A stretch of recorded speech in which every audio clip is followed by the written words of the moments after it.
Right, the frame is now welded.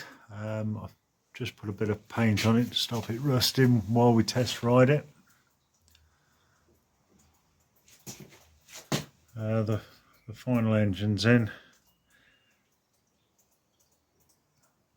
Tank's all clear. Carburettor's nicely placed for an airbox.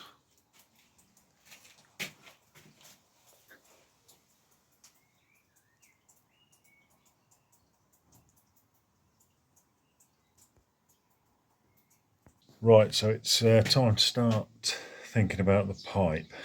So that is a standard KX pipe that's been cut and straightened out. Will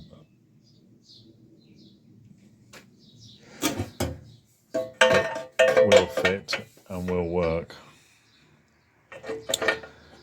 But obviously it looks terrible.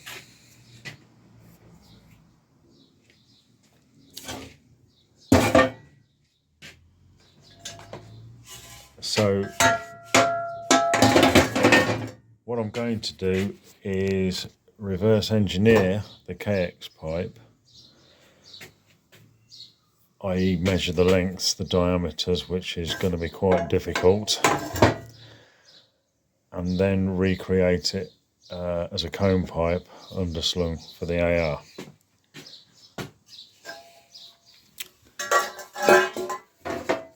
If I do want to run it and test run it, I can use that. I can use this one, but it's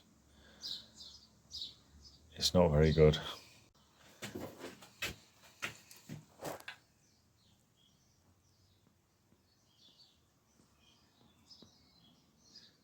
So I'm just using this coolant hose to plot the route or the path of the pipe.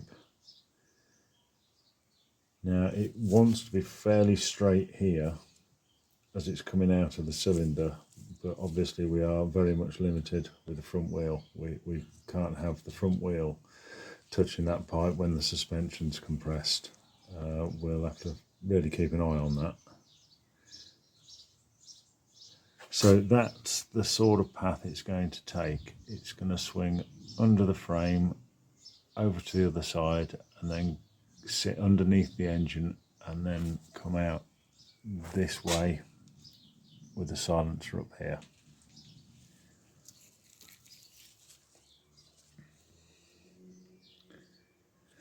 So now what I've got to do is plot the cones so that when they're all welded together, they form that shape at the front. This is what I've come up with on the new pipe. I did start to reverse engineer the original pipe, but it was just too laborious. So I've designed a new pipe loosely based on the stock pipe.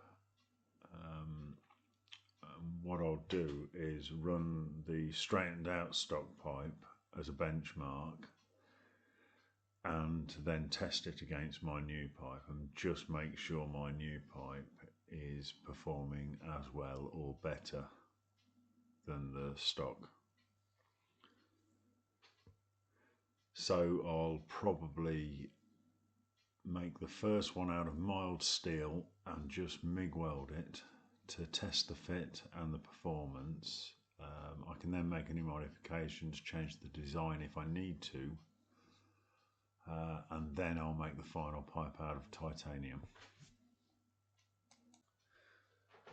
I've printed the cone flap patterns out direct from CAD and made templates.